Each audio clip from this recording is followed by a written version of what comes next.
Right, good evening everyone, and apologies for the delayed start. We had a little bit of technical difficulties. My name's Gordon McMullen, I'm the CEO here at the Shire of Capel. Welcome to the first of two Town Hall Series workshops to basically go through our 2024-25 draft budget and our 2024-25 rating strategy. If I can just open and acknowledge the traditional custodians of the land we're meeting on, the Wurundjeri people. We acknowledge and respect their continuing connection to land, waters and community. We pay our respects to all members of the Aboriginal communities and their culture, and to elders past and present, those who are with us today and those who will follow in their footsteps. Just some introductions. We've got Shire President Doug Kitchen here. We have Councillors Mogg, Councillor Sharp, Councillor Ferguson, Councillor Terrentroy and Councillor Dillon. And we also have our two directors, Samantha Chamberlain, our Director of Corporate and Community, and Tanya Gillett, our Director of Infrastructure and Development. And we also have our Manager of Finance, Andrew Mataboni. So welcome to everyone. Just tonight's presentation, just to run through. So the format is that our Director of Corporate and Community will do a presentation, which will take you through some key information pieces, and then we'll have question and answer at the end.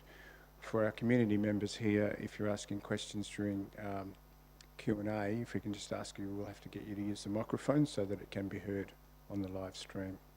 In terms of the information tonight, Sam's going to go through some principles and rating and the legislative environment, so just that, that environment that all local governments create their rating structure.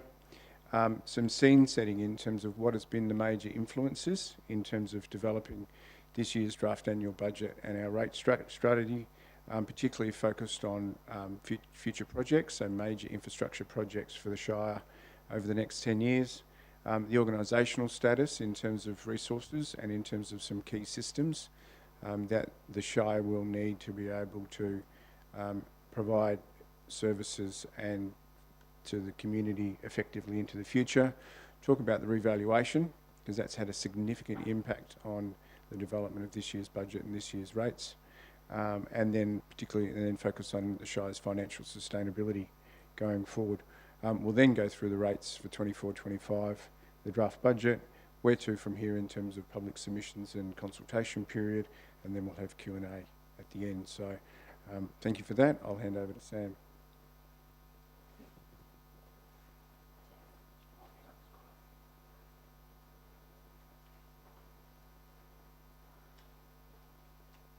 Thanks, everybody. It's the first time I've actually standed at the podium before. I've got a public question. Okay, so as Gordon mentioned, I'll just pop this way a bit so I can see. Pop this over here. Sorry, I don't mess it up. We're going to review the statutory environment in terms of how we formulate the draft budget every year. So the legislation in terms of decision making, and it's around the budget deficit that we have to find through revenue generation, through the rates, future priorities and the vision, key learnings and challenges coming forward. And that really talks to the organisational performance review. And an item came to council in April, I think it was, with regards to the Field Force 4 works. That's a consultancy group that we brought into the organisation, and to do some benchmarking data collection and analysis, and it was different than what we've done in the past, and we'll go into more detail of that through the presentation.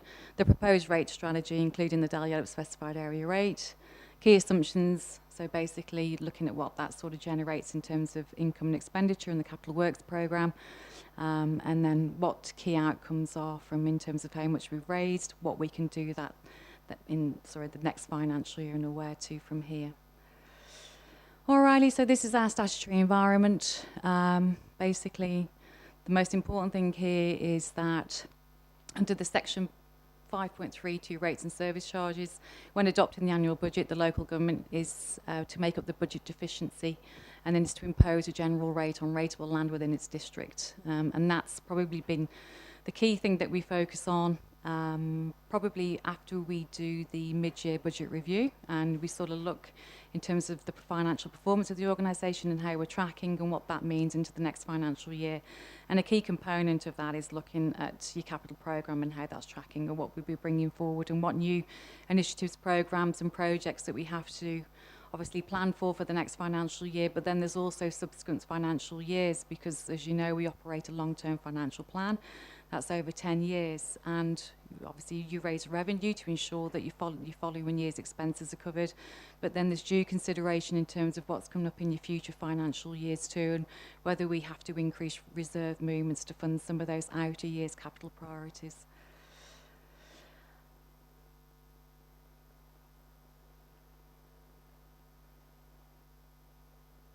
No?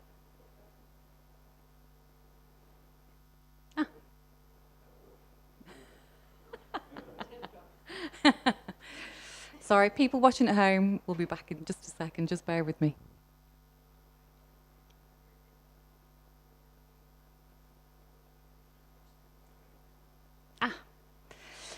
Alrighty, so just thought I'd put something in there just to make us think. A bit of inspiration really when we're just going through the Capel's future priorities and visions. So to achieve goals you've never achieved before, you need to start doing things you've never done before. And that's probably something that since my time at the Shire, I've certainly experienced in terms of what we're trying to embed over the past few years and what we know we need to achieve over the next few years. And there's certainly some things that we are looking at doing and have done over the past few years and want to do that may have not been done in the organisation before. And obviously, it's exciting, but some of that obviously costs money that we haven't had to find. And some of the projects listed here are pretty big ticket items that when we're planning the finances for next year and the years to come, these are at the forefront in terms of realising what we need to achieve in terms of revenue generation to make sure these types of projects can come to fruition. And there's a long list there, the top one being the enterprise resource planning. So the organisation currently has a management information system that services all of what we need to do for business effectively, does our processes, systems, those types of things. We've had it in the organisation for about 15 to 20 years, and it's inefficient in terms of how we work, and it's not able to cope with the things that we need to do today. And in some circumstances, it inhibits our ability to conform, particularly in some financial management standards where we have to do workarounds and patches to make sure that the data we're presenting is in line with what we need to present from a local government perspective. So next financial year, we're hoping to roll out a new enterprise resourcing system, and obviously that comes at a cost. The next one is the Dalyanet Multipurpose Community and Youth Centre. So through council in May, the council endorsed the operation and management plan for the centre that's hopefully going to commence construction in the next few months, towards the end of the year.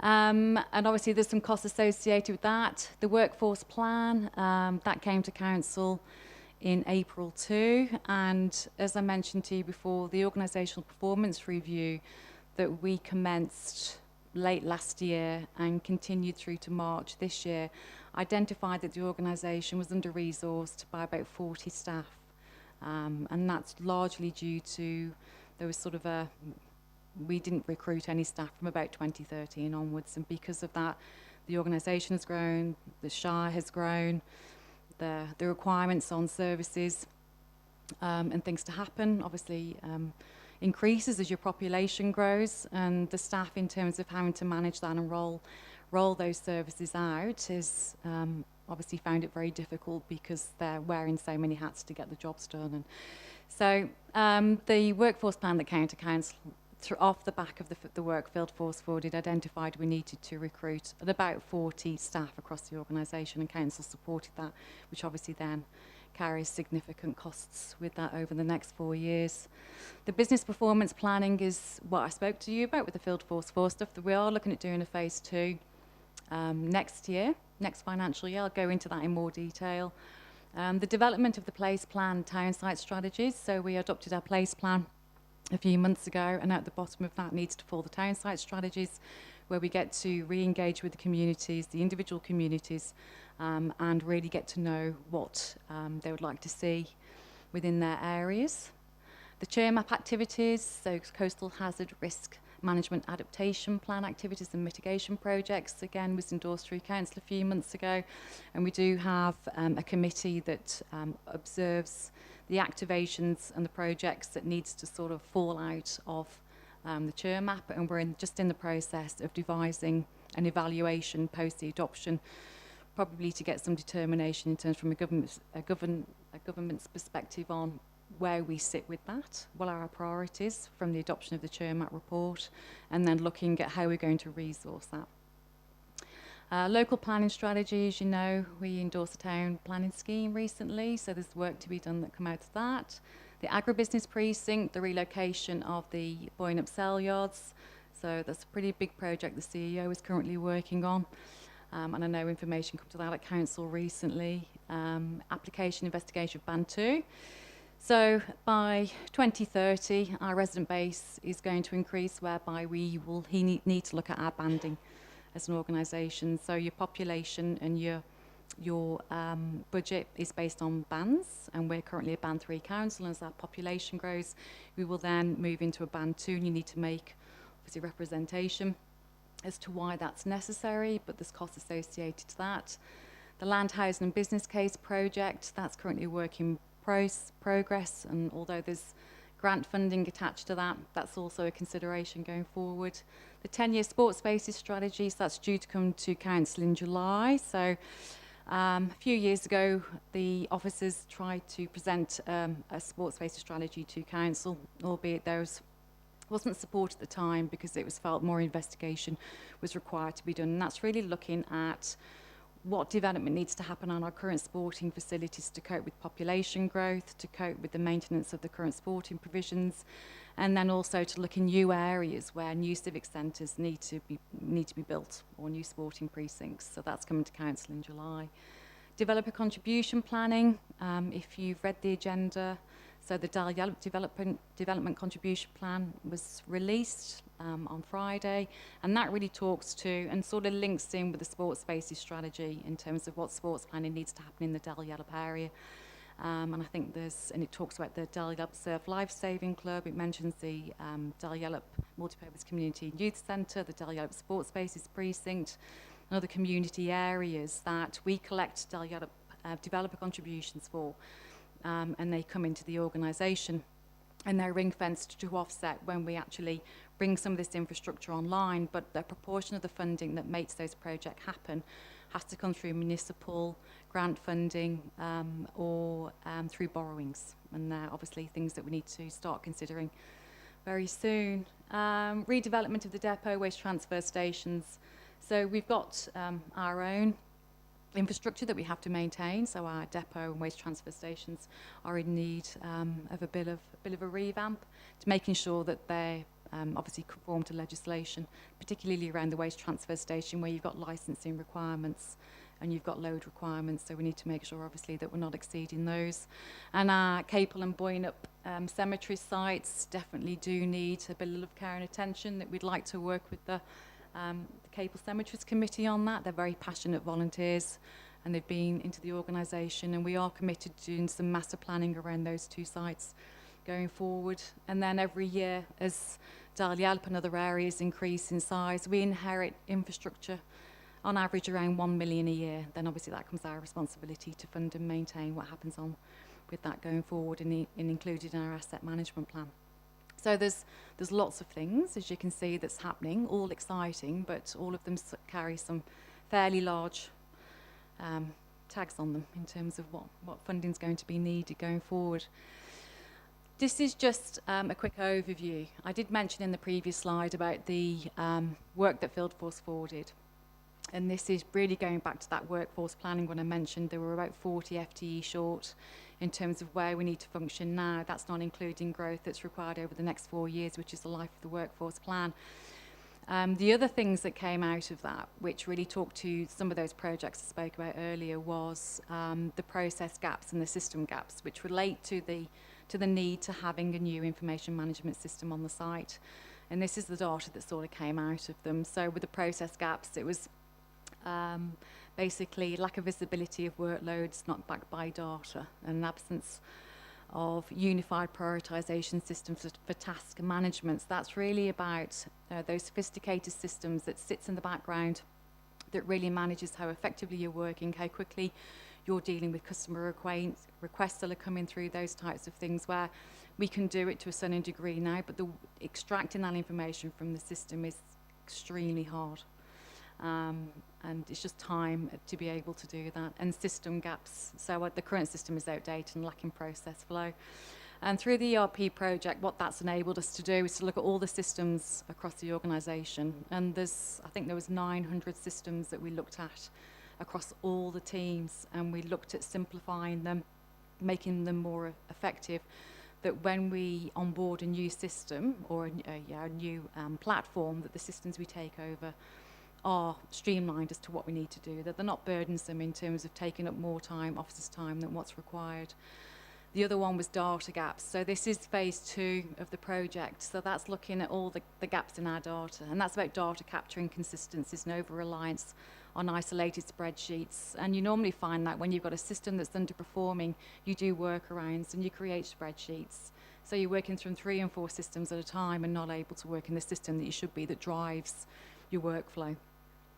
So I think to have this type of project happen in the organisation was new. Historically, or as an organisation, we have to do a business performance review every 3 years. And historically, the Shire has done more of a benchmarking one that's looked at the organisation, looked at the size, looked at the population, looked at the demographics, and tried to liken us to other local governments, albeit normally they're not in the same region. They could be over east, they could be anywhere. And then trying to extract that information and take a bearing from it in terms of how you can improve based on benchmarking with the like Shire. But it's not great, because the information is just benchmarking. It's not giving you a strategy how to get out of it. It's not professionals coming in and saying that which is what these guys did, come in and they've worked across 20 or 30 similar local authorities and really have an understanding in terms of, if you want to perform at this level, this is what you need to do. And that's the data we were missing. So that was why that particular project was useful. So we're looking forward to the next financial year. We can kick off phase 2. So just to give you, before we go into the financial sustainability model and rating, it's just that background was to probably underpin what we've got on. And it's a heavy workload, and there's a lot to do, and it's necessary. And obviously going into the rental now, we had and Gordon mentioned it, we had the gross rental values this financial year. And obviously it's an independent process. That's Landgate comes in, and the UVs are revalued every year. So we have that property data that's revalued every year and sent in. But the GRVs was last done about 5 or 6 years ago. And normally, historically, they're done every 3 years, but they were delayed because of COVID. So it just meant that when we were rating, historically up until the revals came on board, we were rating using property values that weren't reflective or responsive to the property market's inflationary increases. So obviously, when the data file was downloaded and we realised actually organically how much the rate base increased by, which is just under 6 million on top of what we'd normally rate, we knew that that's huge. And we've got to do some easing there in terms of the rate in the dollar to help absorb some of that burden on the ratepayer. So I'll just quickly play the slide. You're probably already familiar, but in case there was any people in the audience that weren't familiar on how or when a G or GRV is calculated, this slideshow is something we've downloaded from Landgate's site. So if you want to have a quick listen.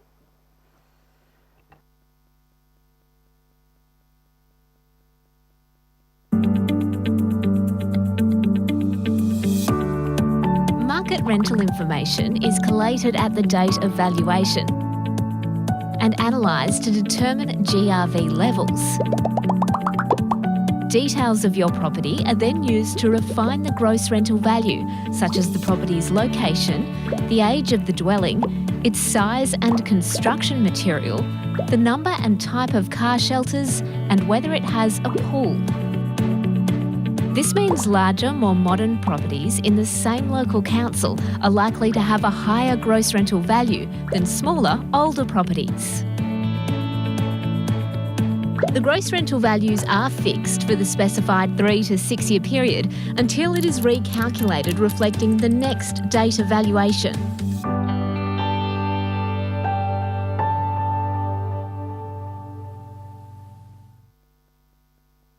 This knife is dominating 2024. Matsudo knives are engineered for real kitchen action. These blades slice effortlessly through dense cuts of meat and tough vegetables, yet are precise enough for the most delicate slicing.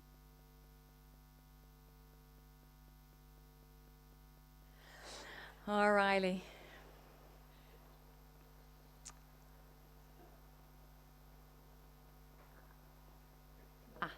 Alrighty, so principle, oh, no, okay, go back. Yeah. Okay, alrighty, yep. So just to give you an idea, when we downloaded the dollar file that came from Landgate, these were the percentages that we were faced with in each of the GRVs and the UVs. And obviously the outstander here is really the residential with a gross rental value. It's in an average increase of 48.2%, and that's pretty significant. Commercial is 4.18, industrial GRV is 27.46, and then your UV is 15%, which is similar to what it was last year. I think it was just over 14% last year. So again, you know, you just know that when you load the information in, that it's going to be, it isn't going to be pretty for some residents if we were to keep the rate in the dollar the same as what we rated in this current financial year. So just to recap, the principles of rating. So when we look at setting the rates, the principles of rating really are the guide that makes us determine what we think we need to determine, apart from knowing how much revenue we need to raise through rates. So fairness and equity is pretty important. So the rate structure should identify the predominant use of the land by means of an objective assessment. So where houses are zoned residential, the same rate in the dollar should be applied. And obviously we wanted to make sure we're compliant with that, and we are with our rate structure. Consistency, so clearly defines characteristics of the differential rate category and articulated in the objects and reasons. So as an organisation, we have an objects and reasons booklet that when we present the rates and they're advertised, we have to produce that booklet that sort of identifies the different characteristics of each of the rate zones. Transparency and administrative efficiency. So what they're saying is when you set a differential rate, that basically submissions are to be made by, or can be made by, the elector or ratepayers, and that your rate structure is transparent, so they can clearly determine where their property sits within that structure, and then determine what rate that they can multiply into their gross rental value to give them what they're expected to be rated if endorsed at the council. And rates are a property, not a fee for service, and so as such they need to be set in accordance with the principles of taxation. So rates are a property tax, and yes, they help pay for services, but not directly. That's determined by the local government in terms of what services are and aren't paid for through that revenue. It's actually a property tax. So, alrighty, sustainability modelling tool. So, in terms of how we decide or how we know what we think we need to rate through the rating strategy, we don't just sit in a room and think, okay, let's just put that rate in the dollar, it should be fine, hopefully it'll cover everything. We do have to put a significant amount of information behind it, and we do have a sustainability modelling tool through the Western Australian Treasury Corp. And it's a bit similar to the Shire's long-term financial plan. And the information that we put into this modelling tool actually comes out of the long-term financial plan, amongst other things. And there's a list there on the right-hand side, just in terms of what type of information gets put in. So you've got, obviously, all your capital programmes. So what the WA modelling tool actually does is it basically differentiates between the money you need for your operating, then once you've covered your money for your operating through your rate revenue, how much you have remaining for capital. So how much then you can invest into your capital programs and all your projects that sort of come out of your corporate business plan, because obviously they're seen as obviously not as a running cost that the organisation needs to function from day to day. And it also looks at current borrowings or future borrowings. It adds in growth indicators linked to the Consumer Price Index and Local Government Cost Index. It looks at your cash flow available for capital expenditure and what your accumulative surplus position is, and any investment opportunities into financial reserves. So it looks at your financial reserve position, particularly when you're trying to plan for some big projects in the outer years of your long-term financial plan.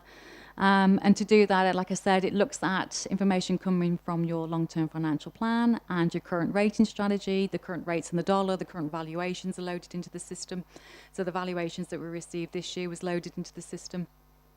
And then looks at your last 3 years of financial income statements. But that it does that mainly for trend analysis, so it can track how your income and expenditure is coming in and being expended in the organisation. And sort of what that gives you, this gives you this picture here. This is one of the analysis sheets that comes out of it. And what I wanted to do was detail in the rate table at the top that if we, based on the valuation information that was loaded into the system, so they're the new property values, if we didn't ease the rate in the dollar, basically this is what it would result in. And so what we're seeing here, and it's a bit tricky because I'll try and use a little, what we're seeing here is, so this is the rate table from the current financial year. So you've got your rate zones or your rate categories here. You've got your residentials, your commercials, and then you've got your UVs and you've got your rural residentials here. These are your current rates in the dollar, and this is the value that would be applied if we were to keep basically the rate the same on the new property values that are coming in. These are the number of properties in each of those zones, and this is the average rate that would be levied in 24-25 if we didn't reduce the rate in the dollar. And so basically what this average rate is saying is properties, say in residential, are currently on average are being levied 1,757, I think that says. It would increase to 718 if we didn't reduce the rate in the dollar. So I wanted to sort of give it a snapshot before we started easing the rate as to what it would look like before that activity took place. And if you see this amount here, you can see there that on top of what we currently rate, it would increase by another 5.6 million, again, if we didn't do the easing. What that's showing in this capital program of costs here is the grey area basically identifies how much cash flow you've got available for capital projects. And obviously for the next financial year, because we're overrating, you can see we've got a gap there. So what the purple line represents is the actual capital expenditure we need based on the capital programs of works that was taken to council in the draft annual budget. And so here would represent your overrating because you actually need to raise revenue to here, not to there. And then the green line at the bottom shows your surplus deficit, your cash flow surplus or deficit. And it's showing here, obviously it's increasing because sitting behind this model here is an accumulator of CPI. So it's sort of saying, okay, so based on your current rating strategy, if you go out with CPI, your revenue is going to just keep on increasing based on what you projected that you needed to carry out in your capital works program. Obviously, this is looking at a 10-year window, and these lines here, so your capital works will change year on year based on what you plan to do in your capital works program.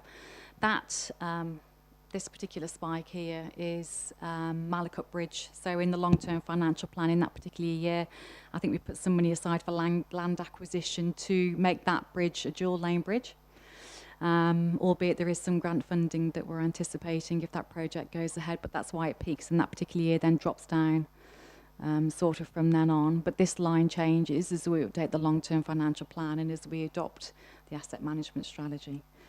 So it was just more of a scene setting than anything else.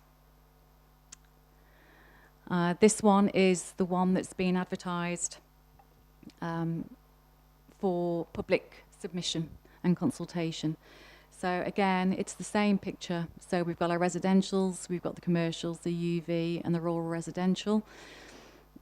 So it's showing you here that we reduced the rate in the dollar by 18.32%. So it's gone from just over 10 cents down to 8.25. Based on the percentage increase that the recent valuations brought through, we made a decision to freeze the commercials and the UVs. So they would keep the same rate in the dollar, and then looked at the rural residential again and looked at reducing that by 13.89%, taking the cents of the dollar down to 0.8. Alrighty, so this is the revenue that's derived from that. These are the number of properties that come in each of those areas, and this is the average rate. So if we think back to the previous slide, which I think was that one, so the average rate would have been 2,476, and now it's come down to 2,030, and that's obviously the average increase on the residential rate that they would see. Obviously, it's got the current rate there, and that's what it would increase by, and it works out at 524 a week, and it's the same through the other rate zones here. What this structure does do, actually, it really reduces the number of properties accessing the minimum payment.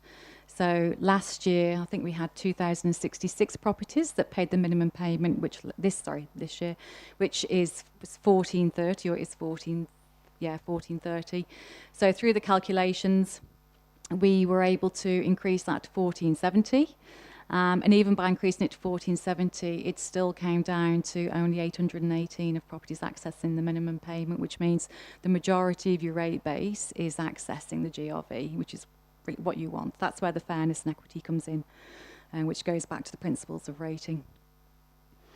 Just in terms of the analysis that we had back from the WA Treasury Corp tool, as you can see, by reducing the rate in the dollar, it's actually brought that funding available, or the cash flow available to fund capital projects, down where it needs to be. And then obviously you're still fine with your cash flow surplus position. Again, also that increases over time, but needs to be a work in progress in terms of looking or prioritising what those capital programmes are over the next 9 to 10 years. What it's also saying is, which in terms of financial reserve movements, is we're not stripping the financial reserves. Now, we do have spending plans that sits behind those. Some of those are restricted reserves that we can't touch anyway, but some of those have been created by council to fund projects in the future that sits within the long-term financial plan. And what you're seeing here, where this wave comes in here, is really representation in terms of this money available to fund capital priorities here. But again, it needs to change, because if we take ourselves back to the first or second slide, when we were looking at what our priorities are over the next 10 to 15 years, there's lots of projects that currently aren't in the long-term financial plan that we do need to plan for, which will really change this purple line picture here, and will really change that surplus that we've got there. And obviously those decisions need to be made at council going forward, but similarly, whether that money comes from grants, whether it comes from borrowings, whether it comes from municipal, or a blend of all three, which is quite reasonable when you've got some big capital investments going forward. So that's basically the rating strategy that's been put out by council last week, and that was endorsed at the special council meeting last Wednesday. Alrighty, so the Dalyellup specified area rate, as you know, the people that reside in Dalyellup pay a specified area rate on top of their annual rates.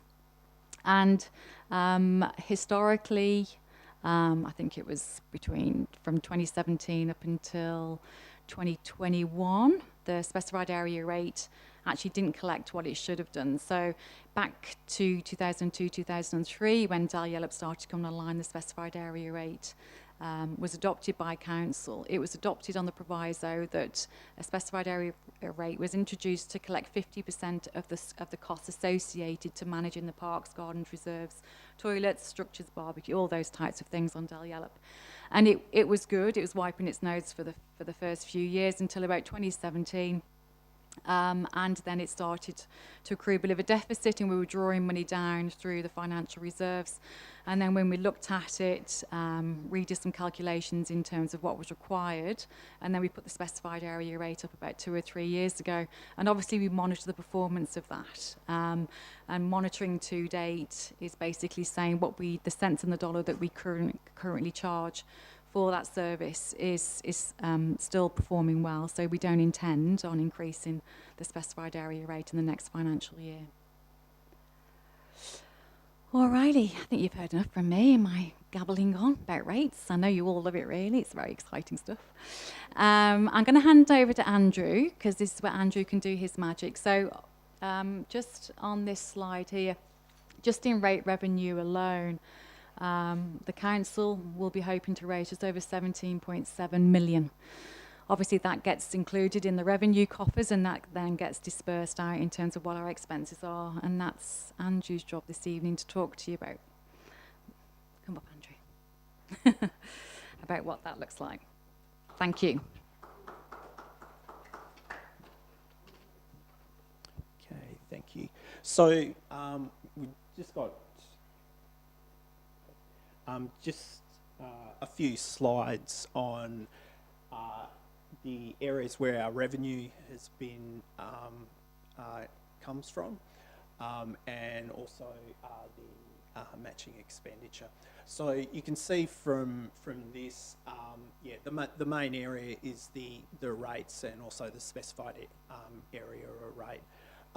The next is grants income. Grants income's inflated because of the Dalyella building. So over the next 2 years, it'll be higher than what normally we would have. Fees and charges, that includes the fees that go out to all ratepayers for refuse collection and disposal. That's the main fee. Interest revenue, the bulk of it is from our reserves that we hold, and that's jumped significantly over the last couple of years, in line with the increase in interest rate level. The profit on asset disposal, that'll move up and down during the from year to year. It just depends on the changeover of mostly vehicles. We also have it'll also move if we have heavy vehicles like graders changed over during the year. And then we have other revenue, which is usually other taxes and charges. Okay, this is the bulk of the operating expenditure. As you can see, the main item there is salaries along with materials and contracts. Depreciation is significant and has jumped from the last few years, and that's come about through the revaluation of infrastructure. Over usually a 3-year period, we revalue all of our asset base. Then we have insurance, finance being our interest costs on loans, also the interest costs on leases, and other costs. Oh, and also insurance. Our insurance, which is through the local government insurance service. And then utility charges, which is electricity, water, gas for our buildings, also parks, street lighting. I just got the table on the corner, so on that it shows the estimated year start surplus, then our operating income, operating expenditure, and then it has a non-cash items reversal. That's the depreciation, so we're saying that's non-cash, so we take it out of this cash calculation for working that out. Gets down to deficit of 766. Then we have our capital income, which is 12 million 176. Again, that's been a significant increase on previous years, and that's to do with the new building going ahead in Dalyella. Again, the capital expenditure higher than normal due to that building. The finance costs, these are the movements, so the payment of loan principal and also lease payments that we make. Then have the movements in and out of reserves, so they can be based on some of the movements in the expenditure and income within certain reserves, and also if we're putting aside money for future projects in some of the reserves linked to assets. And that gives the estimated year-end deficit of $4,650. Okay, so this is just a breakup of our capital expenditure for the budget. IT infrastructure, so that includes all of our IT items, audio-visual, mobile devices, also library book stock as well. There's plant machinery vehicles, which has that includes fire vehicles and also our heavy plant that we change over as well. Yeah, roads, drainage paths, infrastructure, which is usually try to make that a standard spend each year. A lot of that's linked to our Roads to Recovery funding, also regional road group funding. So we have an obligation to spend those funds, and also in some cases to match with a certain portion of municipal funds to obtain access to those grants. And then, yeah, so buildings, which takes into account the bulk of that is the new building Del Yell up.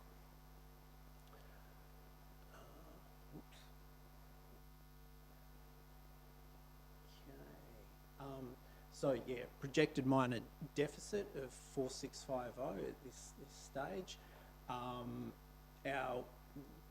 The budget takes into account all of the corporate business plan actions which have been incorporated into it. So yeah, 3.7 million of new projects.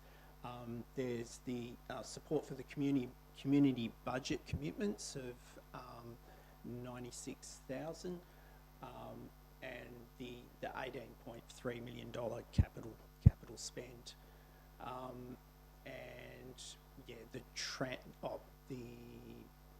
projected reserve investments of 2.2, and it supports the 24-28 workforce plan.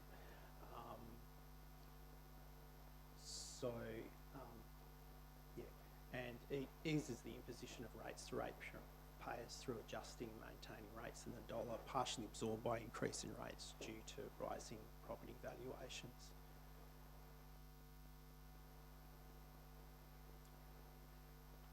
You carry on. Okay, so where to from here? So council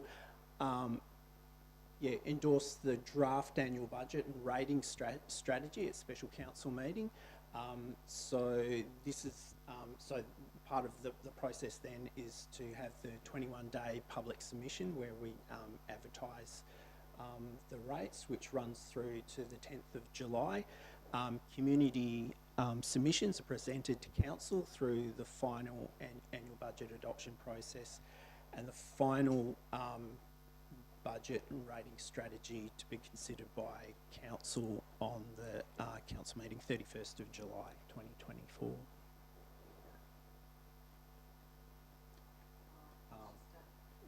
Quick snapshot of the things that we do sort of leading up to budget adoption time, some things that we work on with council.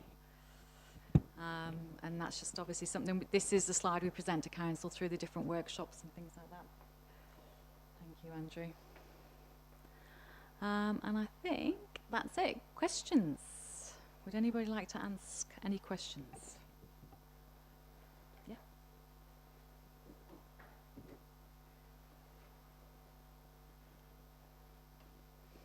I know there's a lot to take in.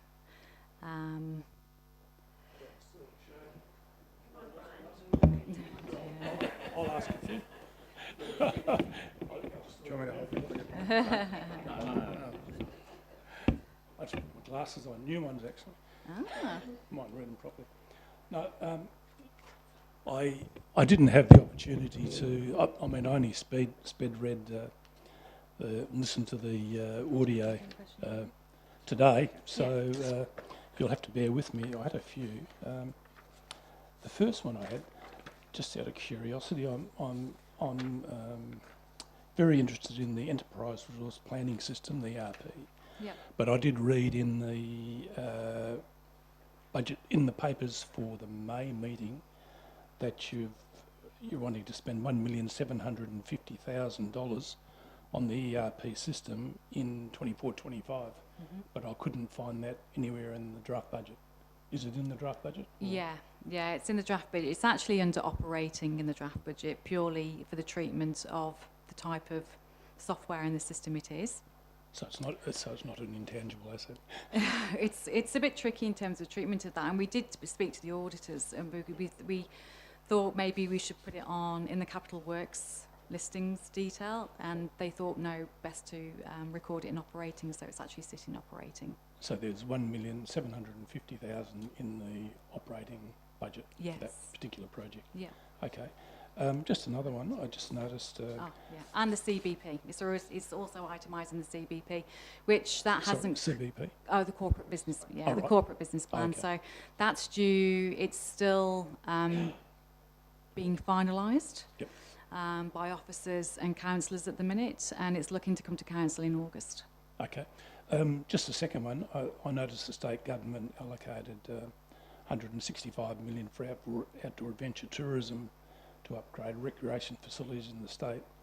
Yep. And I think mention was made in the Bustleton to Bunbury bike plan. So did we get some money for that, or is that being funded, or did we get an allocation? No, from I that? don't believe we did. No.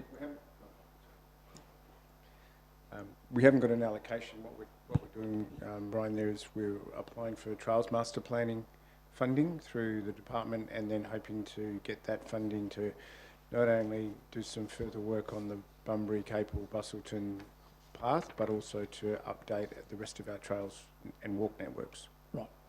Okay. And just one on salaries. I think I noticed up there you're spending about 13.3 million on salaries, and I've worked it on 110 positions, but I just noticed you've only got about 100. But anyway, the average cost of the salary, including overheads and super and all that sort of stuff, is about $121,000 per employee. With your 13 new positions, I think you've allocated roughly $74,000 per employee, or $957,000. And I expect that probably the reason is they won't be there for the full year, but there just seems to be a huge variation in what you've allocated overall, and as opposed to what you're allocating for your 13 new positions. Is there a reason for that? No, well, the salaries that were quoted obviously are variable depending on what officers are brought on during that time. And the workforce plan didn't go into detail in terms of what those 13 positions look like. But in terms of the salary component, there's the salary budget is not just made up of pure salary and wages. Obviously, there's contractor cost in there. There's I didn't realise that. Is that right? What you've got? for casuals, basically. Oh. There's forecast for casuals. Because last and time I asked the those. question, I was told the salaries budget included the annual cost of each person's salary plus super plus workers' comp plus annual leave loading, etc. So there's been a change there. You've now put. Well, So would it be possible to let me know what those extra contract service costs are? well, when I say contracts, more like fixed-term contracts, those types of things. Oh, Yeah, that's what that's what I mean in terms of contractors. So sort of casual positions, whether they're casual or fixed term, would be included in that salary space, not just pure permanent FTE. yeah. Because what alerted me to this is that, and I saw you. I think you required 40 new positions. I think up there it said 31, but just looking at 26, 27, right, year after this year, assuming you need 10 new positions, which is going to cost you $1 million, and you add another 3 or 4% onto your existing salary base. Basically, before you do anything else in the following year, you've got to increase your rate base by 7.5%. And that's going to happen over each of the next 3 years until you fulfil your workforce plan. So, I mean, Well, that's if you take into account currently what we've got forecast for the CVP would remain the same year on year, and that also takes into account if your current capital works programme doesn't get reduced to absorb some of the increase in your salaries, which is the exercise we do have to go year on year to absorb this fluctuation in rising and falling expenditure costs. yeah. So I did do some sums on that. I mean, sure, you're doing 18 million this year, but over nearly 7 million of it is a fees of grant and your grant for your Dahlia Centre. Yeah. So essentially, you're spending about 12 mil, and I doubt that it's going to reduce very much over the next 3 years. But I guess we'll have to wait and see on that one. So that was that one. I mean, the other comment that disturbed me when I was listening to the tape is a comment that was made about hyperinflation. Believe you me, I don't know whether that's a hard sell to the ratepayers to say that we're experiencing hyperinflation. Look, our inflation rate's 3.5%. If you want to go to Turkey, Argentina or Zimbabwe, that's where you experience hyperinflation. I mean, so I don't know why that was said during the meeting. I don't know whether it's the Shire's position that we're experiencing hyperinflation, but I think it's not a very fair thing to say, and I took it as a scare tactic to sell an 18% rate increase, which is 5 times the average rate of inflation in Australia and in Western Australia at the moment. So I didn't think that was particularly fair for a councillor to actually mention that. I might just I'm not quite sure who made the comment, O'Brien, but so I can't sort of talk to what the person was thinking, but when we do our modelling, we use the local government cost index, not CPI. Yep. So obviously you would have an idea of what goes into a local government cost index, things like fuel, contractors, materials. So and for the last sort of 4 or 5 years at least, has been almost double CPI. Yep. And we see that in every tender and everything that we try and do. So it's unfortunate, but we certainly, when we look at our costings, we look at the local government cost index, not necessarily CPI or the price of bread or milk. Yep, fair enough. No, look, I'm aware of the 3.5, and I'm also aware of the 4.16 you're charging for your rubbish. I guess the other thing that concerned me a bit, the comment that was made during the meeting, it appears as though it said rubbish costs are rising 7 million in 24-25. That cannot be correct. It was actually stated, I'll tell you, it was at the 7-minute 39-second mark of the segment I was listening to. It said rubbish costs are rising 7 million. Is that is incorrect? Yeah, that's incorrect. We have a fixed term contract for the next 7 years, which has a fixed price increase of about 4.5%. So when we hear this stuff in meetings and no one corrects it, it's a worry, because people have got to make submissions based on what was presented to them and what was discussed in the meeting. I mean, just talking on rubbish costs, I think it was John asked a question. He asked a very simple question. He said, what is the cost of the 2 and 3 bin system, the green and hard waste collection, and the FOGO system, and how does that relate to what we're recovering? Now, as you all know, I've been trying to find this out since November of last year, and based on the contract, I did some quick sums today, and I've actually worked out, and I'm happy for someone to tell me I'm wrong and very wrong. I've actually worked out that your revenue is going to be about 3.532 million, and your expenditure is going to be about 3.582 million. So I reckon you're recovering 100% of your costs. And the other issue about rubbish is that you're going to review the $800,000 worth of allocated overheads, which is not really an expense to the rubbish. And I'd love to know whether that's been re-looked at, because it inflates what we charge the ratepayers for rubbish. So first question is, do you know what the revenue and expenditure are for the question I think John Ferguson asked the other night? And have you revisited the $800,000 of admin allocated overheads in working out that we're actually recovering, I think it said 80% of the cost this financial year? Yeah.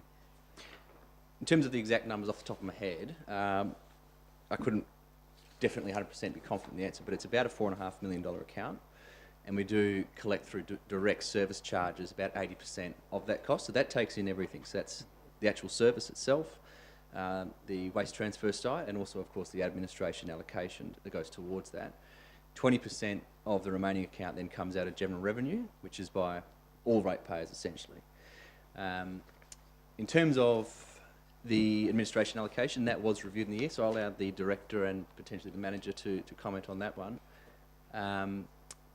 But with elected members as well, I don't believe there's a intention to be misleading or to the community. I think councillors are working off the best of their knowledge, and there might be some misquotations of figures sometimes. The standing orders don't allow myself, the CEO, or any other councillor then to jump in and fact correct people if they do make something that isn't correct. But in all cases, I do believe councillors conduct themselves with the utmost honesty and integrity.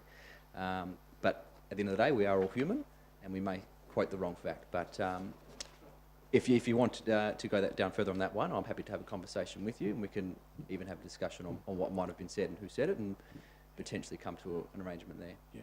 Well, Doug, you are correct. The rubbish fees expenditure was $4.583 million, and it did include $800,000 Yes. worth of allocated overhead, right? Yep. So, and you know, we know what the revenue figure was. Now, my question is, how much has the allocated overhead reduced from 800,000? What's the new figure? Because the promise was that it would be reviewed as part of the budget. The director. Thank you. No, you're quite right. We did make that promise, and that has been an exercise that we've done this financial year, albeit I haven't got the information with me, but it has drastically come down in terms of the recalculation we have done on that. Rough guess? Oh, Andrew, can you... I think around 300,000. Yeah. What, it's come down 300 or to 300? 200-300. So, well, I'd love to know what the revenue and expenditure figures are, and the question was asked at the council meeting, will the ratepayers know that before July the 10th when they've got to make their submissions? I'd probably need to speak as the executive team to see what information we can share.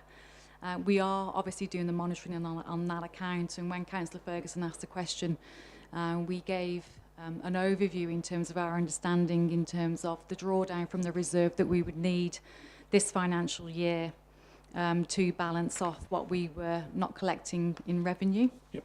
And I think, if I remember right, just thinking to the email, when we set the budget, we anticipated needing to draw down around $650,000 or $695, I think it may have been. And I think monitoring to date, until the end of the year, that was going to reduce to about 290, and I think we forecast about 193 or 198 next year. Again, it's a work in progress. We're still obviously finalising invoices and those types of things, and balancing off the revenue. So what we can do is, and we're committed to supplying that information to council based on Councillor Ferguson's questions, and we will provide that sooner rather than later. Right.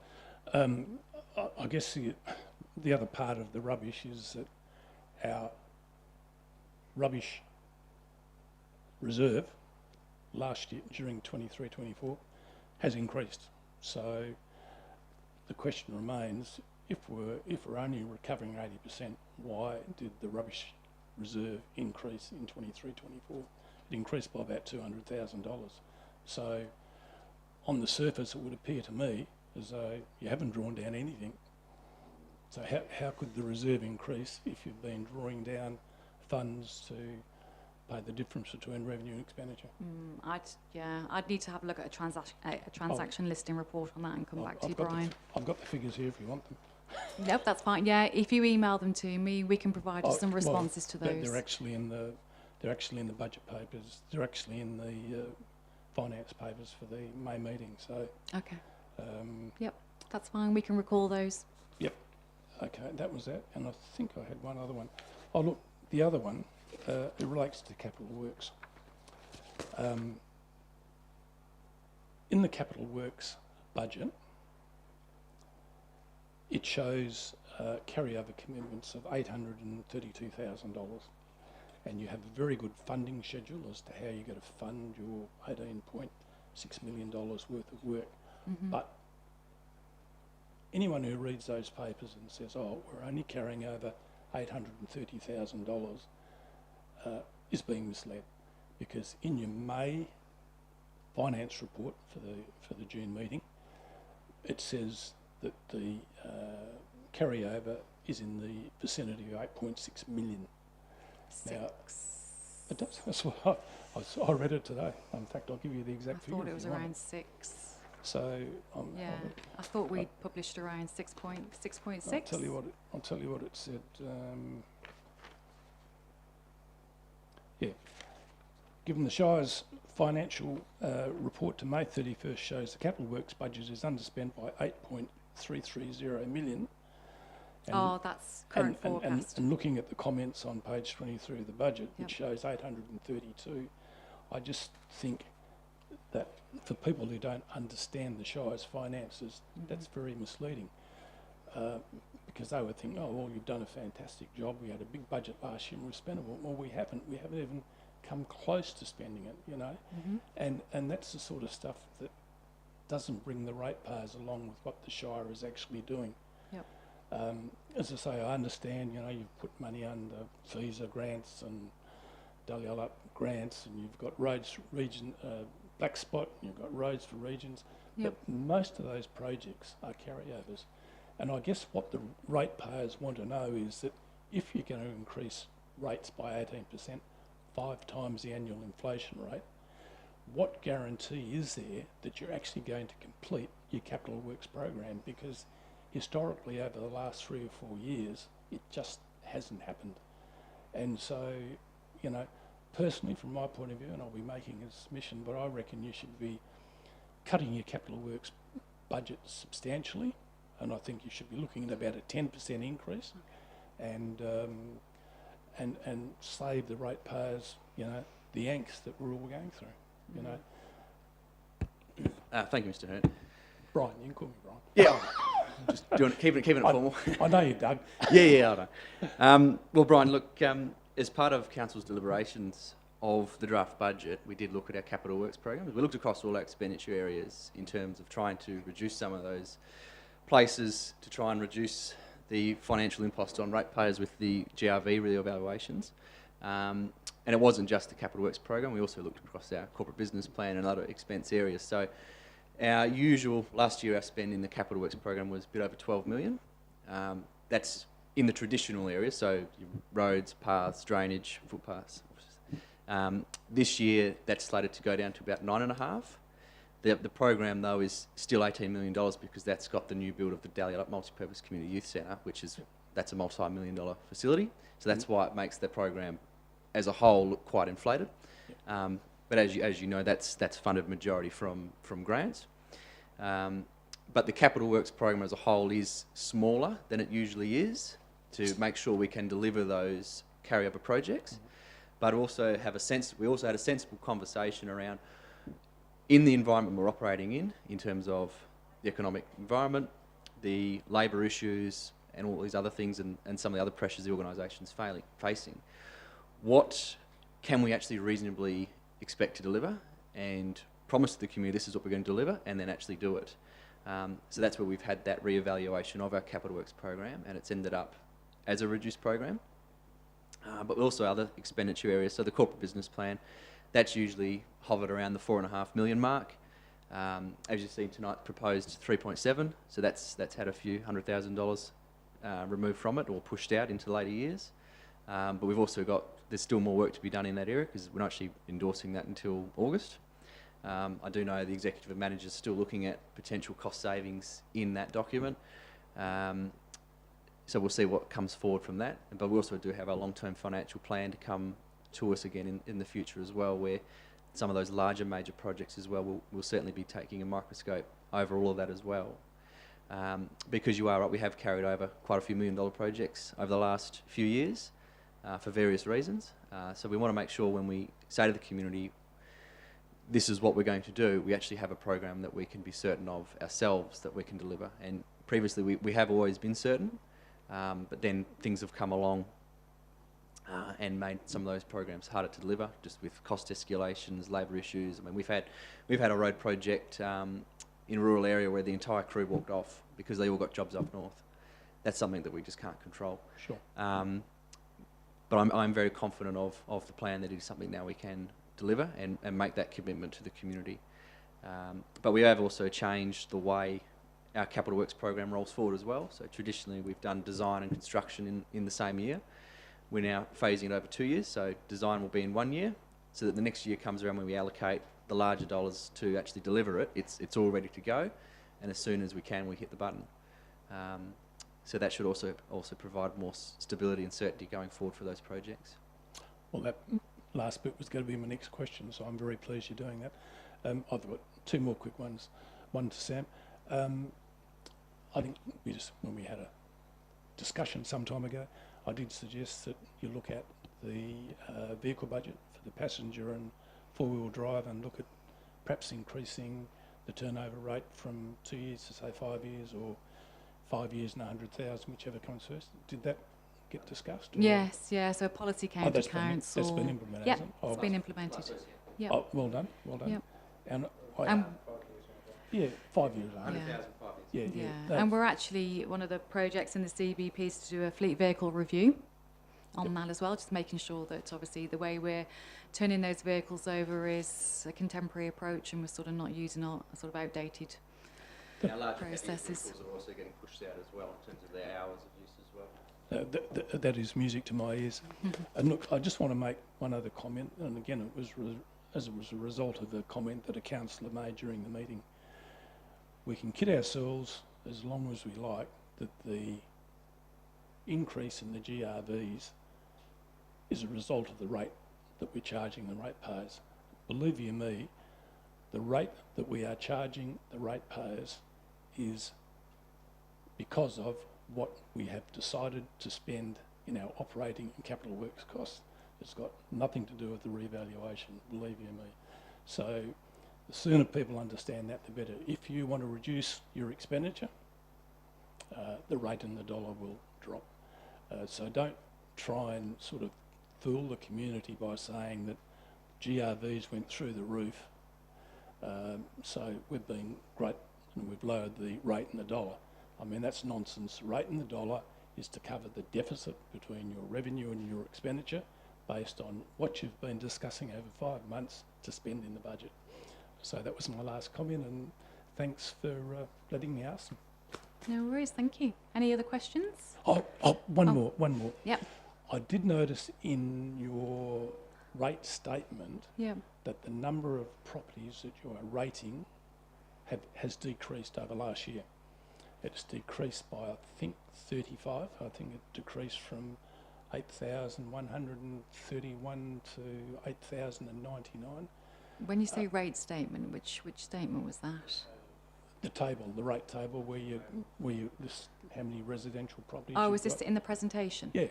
Oh, so the first rate table was based on the properties in 23, 24? Yeah, no, so the one you had up there tonight has got 8,099. You don't have to pull it up, I know it is. It's got 8,099 properties on it. Last year, right, 23, 24, you had 8,134 or 35 properties. So I'm just intrigued as to why the number has dropped by, I think it was 34 or 35, which is about 70 grand in revenue. So you might want to follow that one up. I know it's, well, I got the figure out of the, I got the figure out of the May 31st financials for the June meeting. Well, I'll tell you, I wrote it down actually, just half. Okay, I'll have a look at that. It may have just been a typo. Because those figures are transposed in. Yeah, it was 8,141, it's dropped to 8,099. Okay. I don't know why it's dropped. But So are you looking at the last year's presentation? no, I'm looking at the financial report in the June papers for the June meeting. June. The financial report, the 31st of May. Okay. Looking at the rating statement, and it said you had, I think, from memory, 8,141 rateable properties, and that one there says you've only got 8,099. Oh, okay. I'd need to go back and have a look at that. So I immediately thought, well, you know, if you've got another 35 properties, it's another 70 grand in revenue. Yeah. That perhaps should be added. Well, when we do the calculations on this and we draw the information off the system, there's a certain amount of properties that we class as unrateable, and those properties that are classed as unrateable that sit outside the calculation, obviously I don't include in this statement, but it may be included in another financial statement where the officer's drawn that information from. Didn't read So it that way. I'll look into it, but you can ring, let me know if you yeah, like. But I mean, but if I do make a submission and I note that your numbers are out by 35, well, that's another 70 grand that you can put in the kick, isn't it? yeah, I'd need to go back and have a look at what information is populated in that statement. Well, it was in the financial report of the 31st of May. Yeah, I'll have a look. So, which That's is pretty fine. recent. It's only a few days ago. Yep, no worries. We'll take a look at that, Brian. But that's me for the night. So thanks, All right. and also I enjoyed the presentation, and Thank you. I've been reading up on ERP systems, Yeah, more information to come on that one. and I will follow that with interest. And Yeah, but I've got to say, having put in new accounting systems, be very careful. yeah. Well, there's a significant amount of work that's gone in the background, including re-looking at the new chart of accounts. So we know it's going to be an interesting journey. So thanks, councillors, community members, staff. Anybody? Any last questions before we close the presentation this evening? You're welcome, Brian. It's all good. Yeah, so obviously the consultation process is open. Community members can make submissions up until 4 p.m. on the 10th of July. Then those submissions will be presented to council through the final annual budget adoption process for councillors to review and make comment on.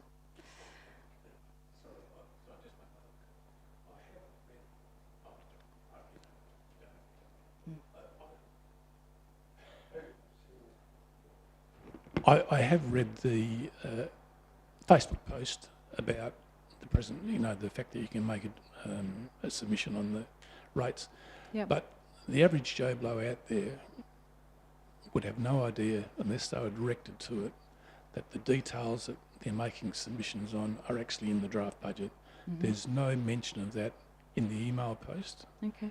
And, you know, can I perhaps ask that you refer people to that document, and perhaps you refer people to the audio of the meeting so that they have some idea? Because, I mean, if you're just commenting on a rate, what can you say? Yes, yep. You know, so, but I know that's how you normally do it, but if you want to bring the community along to explain why you are increasing your rates by 5 times the rate of inflation, well, you know, give them something to work with. No, that's a good comment. Thank you for that. Alrighty, if that's concluded, I'll close tonight's meeting. Thank you.